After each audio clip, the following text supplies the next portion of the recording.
Today we are talking about the officer who shot Jacob Blake in 2020. I haven't done a complete video on this shooting. I had been asked to many times. And so since recently we found out that the officer who shot Jacob Blake will not be charged, according to the Department of Justice, I figured this was a good time to do the video, now that the case has basically been completed.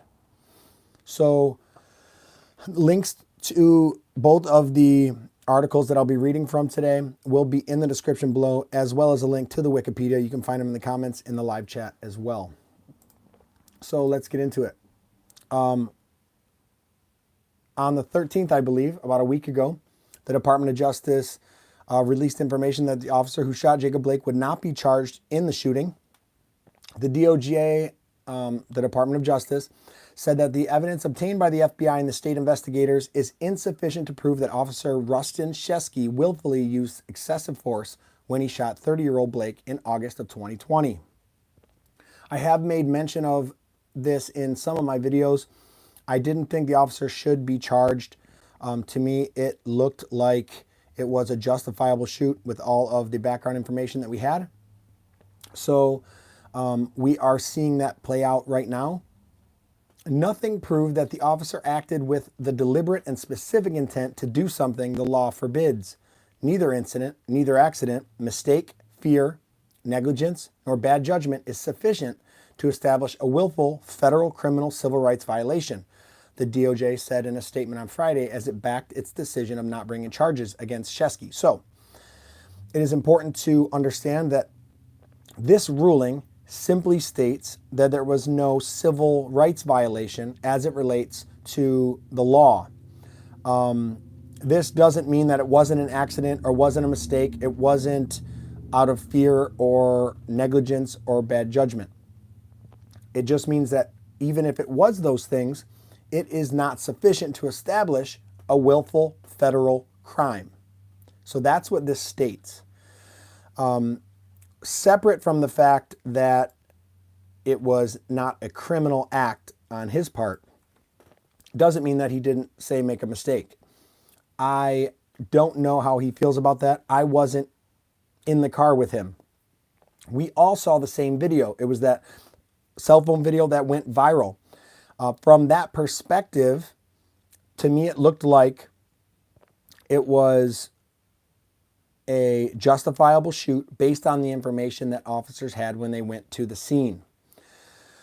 A team of federal prosecutors from the Civil Rights Division and the U.S. Attorney's Office reviewed the evidence to decide whether Shesky violated any federal laws, according to the DOJ. The team analyzed multiple materials, including police reports, law enforcement accounts, witness statements, that's important, and affidavits of witnesses. So all these things were taken into account. They analyzed dispatch logs, they analyzed physical evidence reports, photos, and videos that documented some parts of the incident. The DOJ added, after all that the team determined that insufficient evidence exists to prove beyond a reasonable doubt that the KPD officer willfully violated the federal criminal civil rights statutes. Accordingly, the review of this incident has been closed without federal prosecution. So that means this case is closed. There will be no charges.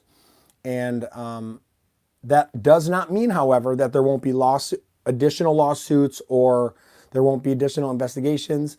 It doesn't actually mean that he won't not be a police officer anymore. It doesn't mean any of that. This simply has to do with the federal criminal prosecution of this officer. There are many other moving parts to this case. So if you don't know what happened in the Jacob Blake case, I was going to review it for you. It happened in August 23rd, 2020. Jacob Blake was shot 4 times by the Kenosha officer Rusten Sheskey. So I have the Wikipedia here, which details everything in the shooting. Keep in mind, folks, this is from Wikipedia, but this is all pretty well documented. So I'm going to go through it piece by piece here and just give you my perspective of what happened. And these are things that we knew fairly early on in this case. These are not new developments. These are pretty well established and are backed up at least partially by the video that we saw. So On August 23rd, Kenosha police responded to a 911 call about a domestic incident at approximately 5:11 p.m. So right away, from a law enforcement perspective, you are responding to a domestic incident. It was a 911 call. Someone called emergency 911. So we have an emergency. We have a domestic incident. Those are among the most dangerous for all police officers to respond to. Domestic disputes and traffic stops are easily the most dangerous thing that police officers have to deal with. Domestic disputes because there's passion and love involved. It's not uncommon for the caller who calls 911, who is a victim in a domestic dispute, to not want the police officer to make any arrests, but simply to remove the person from the property. So much so that police departments around the country, it's fairly common practice now, have policies and procedures that would allow for officers to make arrests without the statement of the complainant or the victim. Those are interchangeable words in this case. So if a husband beats up a wife, the wife calls the police because she doesn't want to get beat up anymore, but she loves him. Police show up. She says, I don't want him to go to jail, but he beat me up. Police officers used to just leave because they weren't able to take a statement. The wife didn't want to give a statement. But then too many times the wife would get beat up again, or worse, get killed or something like that. So they developed policies that would allow, as long as, and this is pretty typical, as long as two officers are present and hear the complainant or victim say that they were hit or abused or assaulted or threatened, as long as two officers heard them say that and can see that there are damages or injuries, then they can arrest that individual without that statement. Typically, those cases aren't going to go anywhere in a court of law. However, it does allow the police to arrest that individual, and then typically they're released pending investigation, which we call an RPI in Hawaii. So this is what we have right now.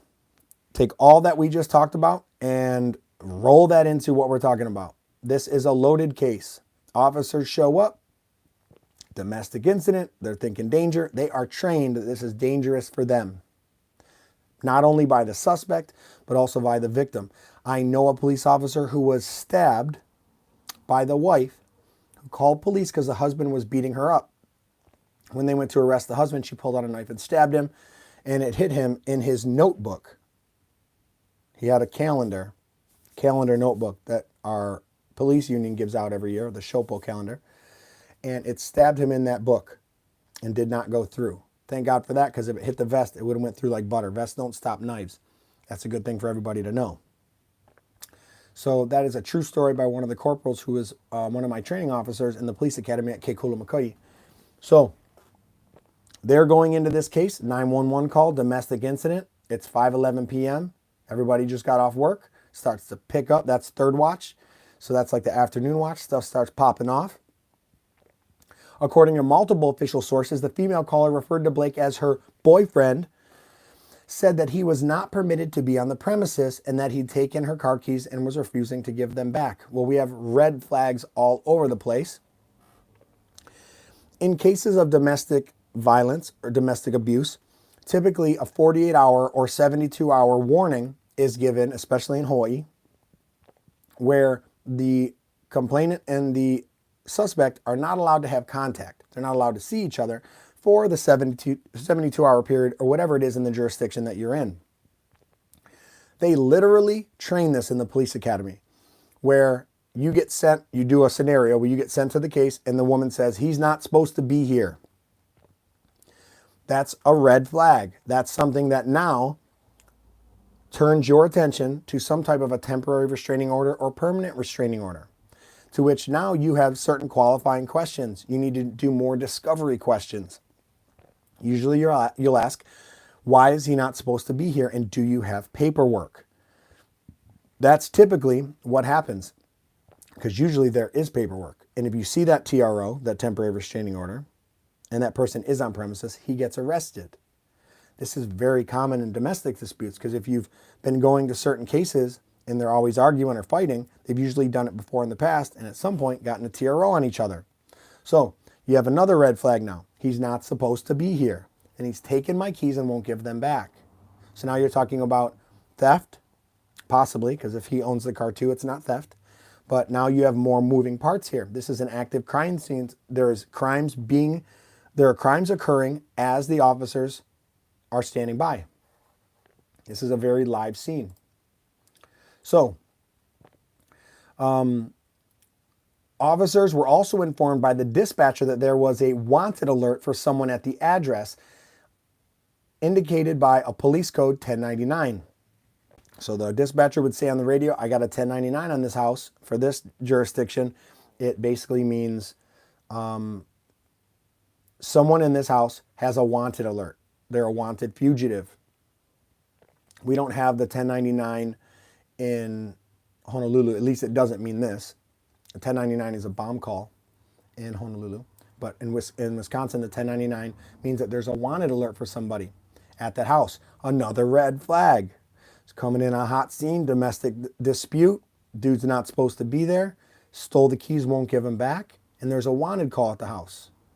All the little hairs on the back of these officers' necks are standing up, and with good reason, and they should. And they should be at high alert at this point.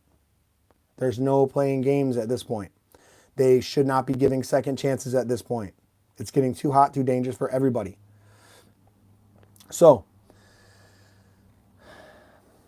the woman who called 911 on August 23rd to report that Blake had stolen her keys was the same woman who had previously filed the criminal complaint alleging that Blake had sexually assaulted her. That's right. I said sexually assaulted her. So, listen to what he did to this woman. The previous May, the woman alleged that Blake, and this is not for children. I'm going to get very descriptive here. The previous May, the woman alleged that Blake entered a room where she was sleeping near one of her children. He thrusted his finger into her vagina, pulled it out, smelled it, and said, "Smells like you've been with other men." The alleged victim, who also said that Blake sexually assaults her approximately twice per year. Both Kenosha Police Chief Daniel Miskinnis and Kenosha Professional Police Association stated that the officers dispatched on August 23rd were aware of the pending warrant for Blake before they arrived on scene. So these things were known. This was known information. We didn't find this out later. Oftentimes, a dispatcher worth their salt, and all of them in Honolulu are amazing, by the way, would tell you what to expect when going there. They're like your little guardian angels. They tell you, hey, you go into this house, I think there's something you should know. I got a wanted alert, a 1099 on this house for sexual assault. The victim's name is such and such. That matches the same victim's name who's calling you right now about the domestic dispute. The lady who said that he stole her keys. This picture is being painted perfectly for these officers. One witness stated that Blake pulled his car up near 6 or 7 women shouting at each other on the sidewalk, and Blake did not say anything to the women. According to other witnesses, Blake was trying to intervene between 2 women who were arguing when police arrived. Officers attempted to subdue Blake, and 2 officers used tasers on him. So they attempted to subdue him. They were not successful. They used tasers on him, and he is resisting them. The same guy. A bystander who recorded a video of the incident told reporters that he heard police yelling, "Drop the knife, drop the knife." The bystander stated that I didn't see any weapons in his hands and he wasn't being violent. This is a common misconception amongst people who don't understand the law, don't understand imminent threat, don't understand exigence, don't understand use of force.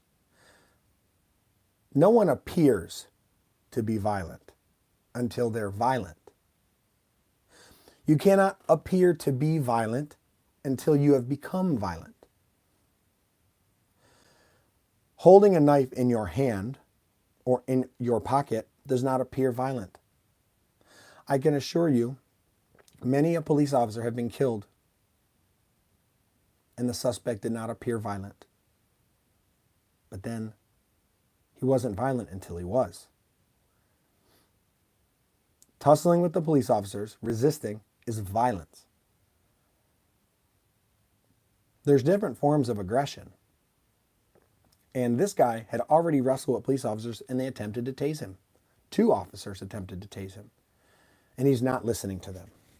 And he is a wanted fugitive for sex assault. And he's stolen the girl's keys and won't give them back.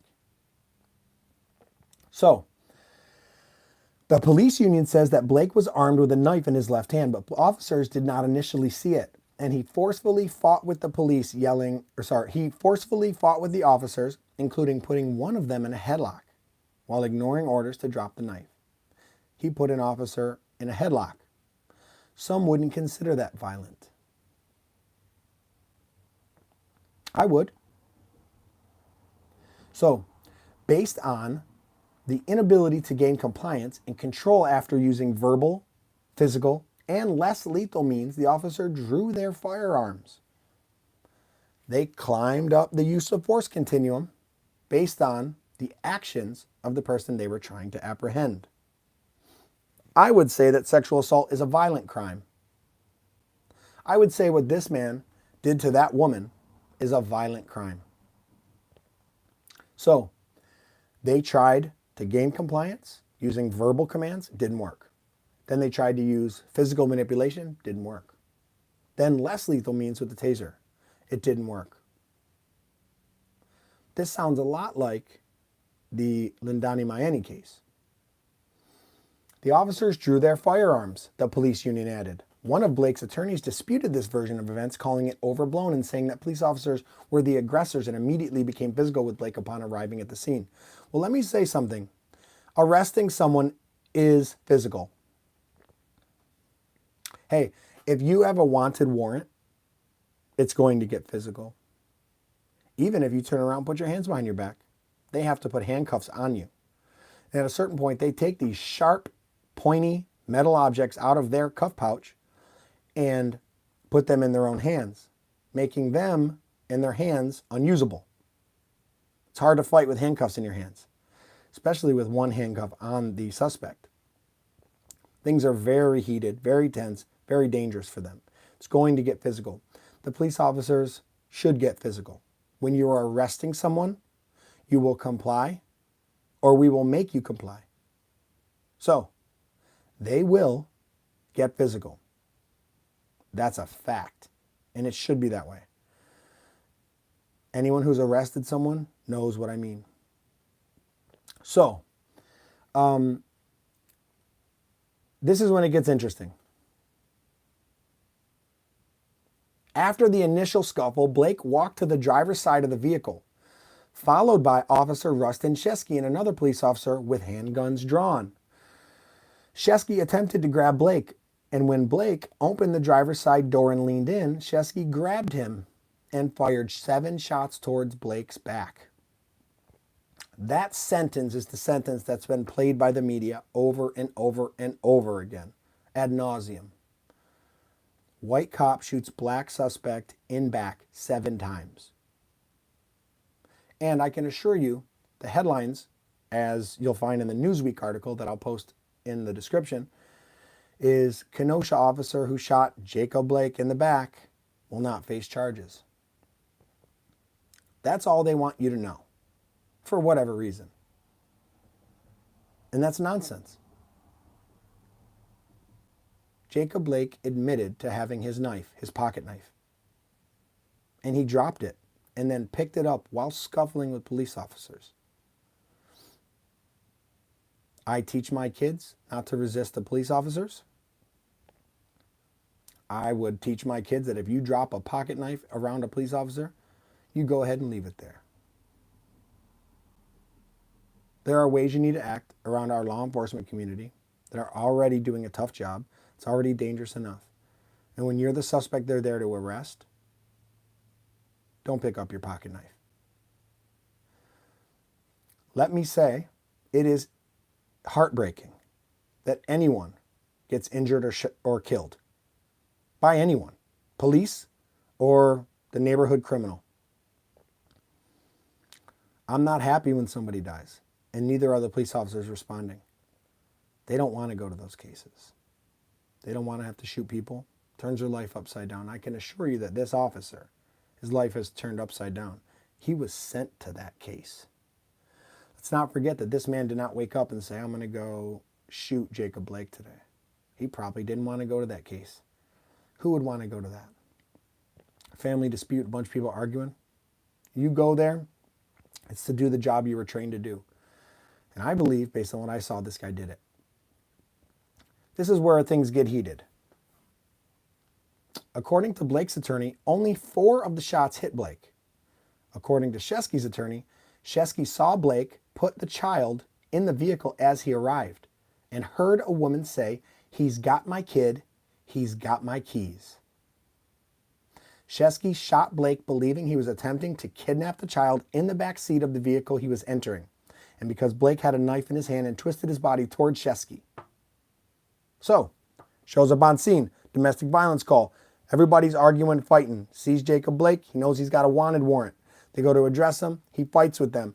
They go verbal, they go physical, doesn't work. They go less lethal, they tase him, doesn't work. He gets an officer in a headlock, drops his pocket knife, picks it up. They're telling him to drop the knife. He won't listen, he's walking away. He has keys to a car. Goes to get in a vehicle that the officer saw him put a child in the back seat of with a knife, wanting to flee from the police. He turns towards the officer shot him. There is this misconception that shooting someone in the back makes it excessive.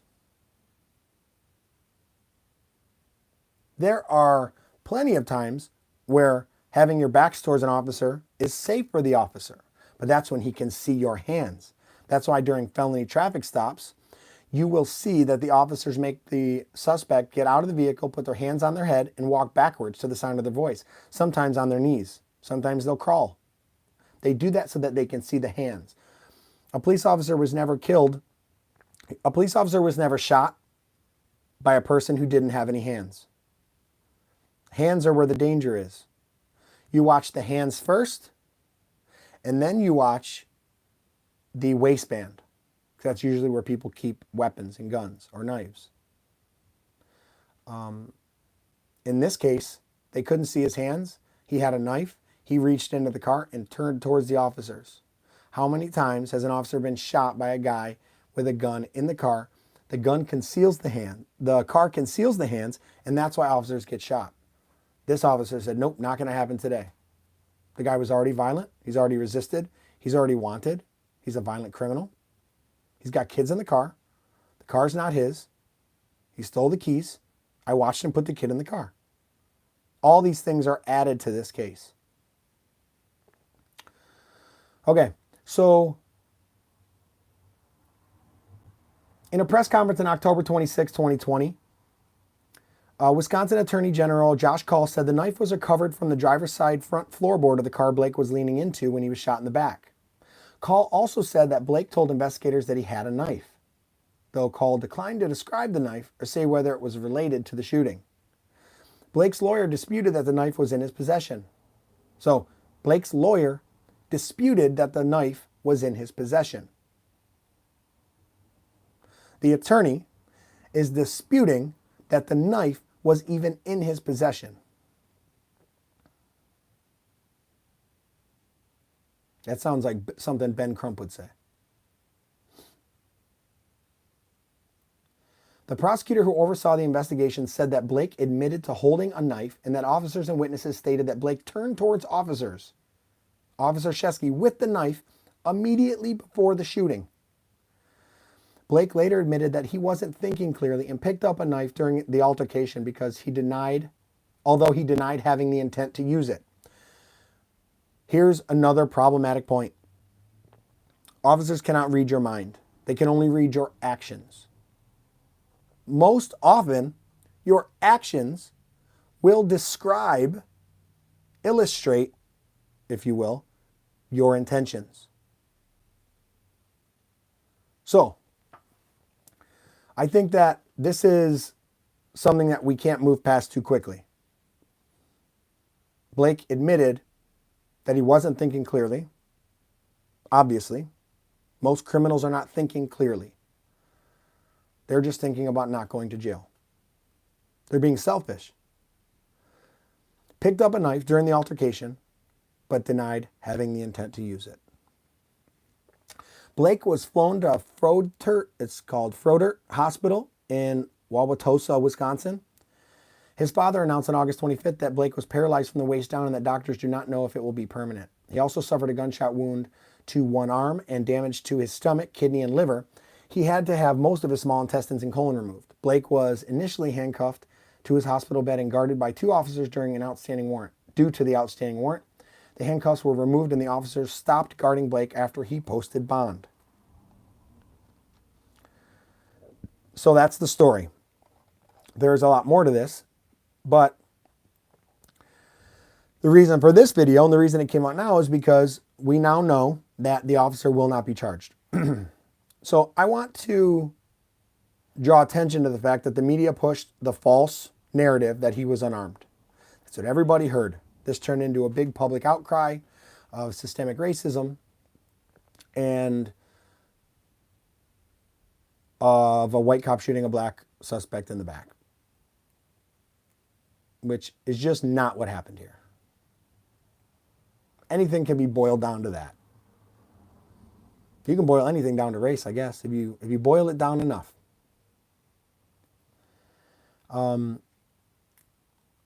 So when the shooting occurred, many mainstream reporters rushed to judgment and described the incident as another police shooting an unarmed black man. The news resulted in days of unrest with protests and riots in Kenosha, Wisconsin.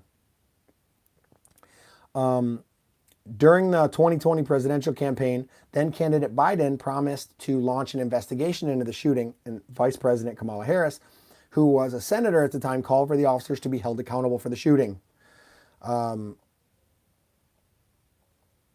They're already calling for officers to be held accountable for an incident that had not been yet investigated.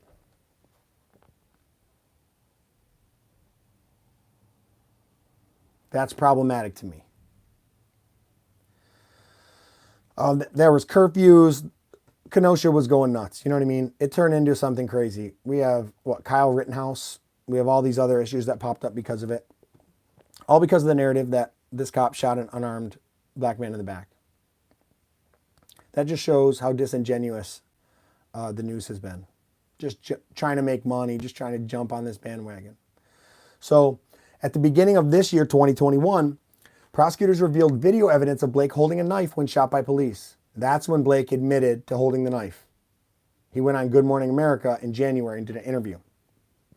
So it literally took that evidence being released for him to admit it. You can already see how this is working out, right? He didn't remember that whole time. And then when the video evidence come out, he says, oh, I realized I had dropped my knife, a little pocket knife. So I picked it up after I got off of the officer because they tased me and I fell on top of him. Washington Post continued to push, even after this thing was released, the unarmed narrative. In a January tweet, the Post wrote, police officers won't be charged in shooting of Jacob Blake, an unarmed black man who was shot 7 times in the back in Kenosha, Wisconsin. There's that headline we're looking for. Let me read it again so the YouTube algorithm can read this and demonetize this video, as they always do.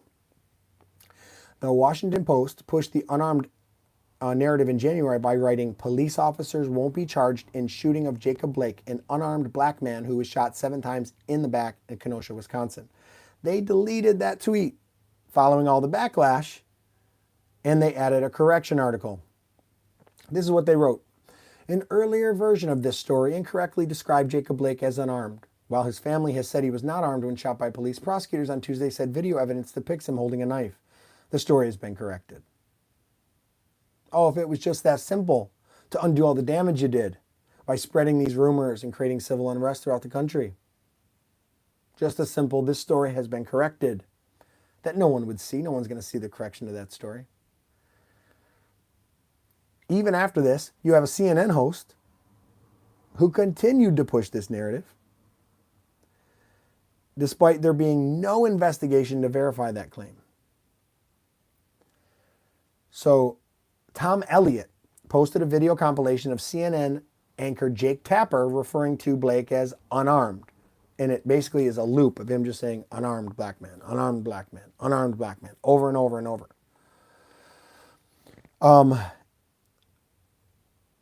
What we have here is the news cycle capitalizing on a vulnerable and wounded police department image. They knew that would get clicks because they're hemorrhaging money. But they're the people that most people in this country still get their news from. I don't do that, but most people in this country who live on farms and in suburbs across this country still watch their news. And unfortunately, the press can say what they want. There used to be a time where the press would wait for charges to even release names of people. But that's not the case anymore. Now anything is game. There's no integrity anymore. So the Atlantic writer David Graham omitted details of the encounter. This is what he wrote. None of this is fully known, but regardless of what preceded the shooting, and even if Blake ignored a police command to stop, it's nearly impossible to imagine any way that this shooting was justified. They're judging this thing before it happened. No matter what he did, even if he ignored police commands to stop, it's nearly impossible to imagine any way that the shooting was justified. I can tell you how I can imagine the shooting was justified. Let's say the suspect was a violent criminal who was wanted. Check. Let's say police officers were on scene in official capacity sent by dispatch. Check. Let's say the person fought the police officers. Check. Let's say the person pulls out a knife. Check. Maybe the guy drops the knife and picks it back up in front of police officers. Check. Maybe the person appeared to be kidnapping a child or stealing a car with a child in it. Check. That's what we're dealing with here. And then the final indicia is that the person makes a furtive movement towards the officer without the officer being able to see that man's hands. Check. Then he was shot. So, I am deeply saddened by this incident because I don't want anyone to get shot or hurt. And those poor babies that had to watch that. The toll that that's going to take on their little minds. Children are resilient. They really are. They're wonderful, amazing things. They're my favorite thing in the whole world. I love my kids. They're so resilient and strong. But the damage that can be done to those little brains at such a young age by seeing something so traumatic is limitless. If not taken care of, it can be life-ending. And I hope that's not the case for those babies. And I hope that woman gets the counseling that she deserves. I hope that everything gets taken care of. I hope that this doesn't perpetuate the lies that's further separate the white and black community, and even more specifically, the law enforcement community from the urban cities in which they serve. I hope that's not the case. That's not what I want. And I feel like there's no way the people in these news stations want that either. But somehow they perpetuate these lies. Probably due to pressure to be the most popular, to be the ones that everyone goes to their website for subs, for subscription. It's got to be what it is. It's got to be the money. Because why would someone want to create so much division when what we need right now is healing? That's what this country needs. And I don't see us getting healing when people perpetuate these lies. It's hard enough to walk around in this world, especially for those kids, let alone doing it when you're trying to make us enemies, stirring up trouble, making war.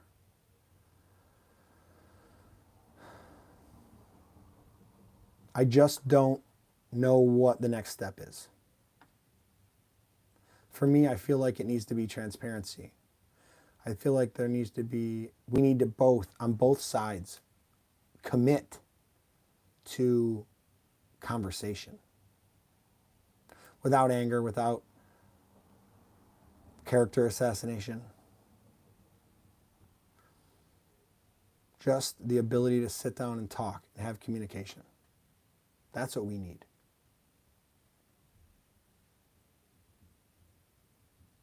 And I think once we get that, we can start to heal. We can start to move past it. So that's what we have here. This is over. The case is closed here on this officer. I expect there to be some more protests due to this one, as many people who are probably unaware still think that he was shot by a racist white cop. So we'll see. I hope that's not the case, man. Our communities need healing. We need to move on past that. So, thank you guys for watching. I'm going to wrap it up here. You guys have been the best. I appreciate all the support you guys have been giving me. And I'm glad I was able to go live again. It's been a while. I've been super busy. So I'll start having more of these discussions. Let me know what you want to talk about in the comments. And let me know what you think about this situation. I don't care what side you're on. Let me know. We need to talk more about these kinds of things. And hopefully we can do that here on my channel. So thank you guys for watching. I appreciate everybody in the comments. What's up, Kim? How you doing? Thanks for coming out. Chemo, how you been, Chemo? Haven't seen you in a while, sir. Kai Lyons, representing. Manny Sorvia. Appreciate you, bro. I know you can't watch because you're at work. Come on back later. Johnny Walker. What's up? And Pamela Santos. I appreciate you. You guys are the best. Thank you guys so much. And until the next time, aloha.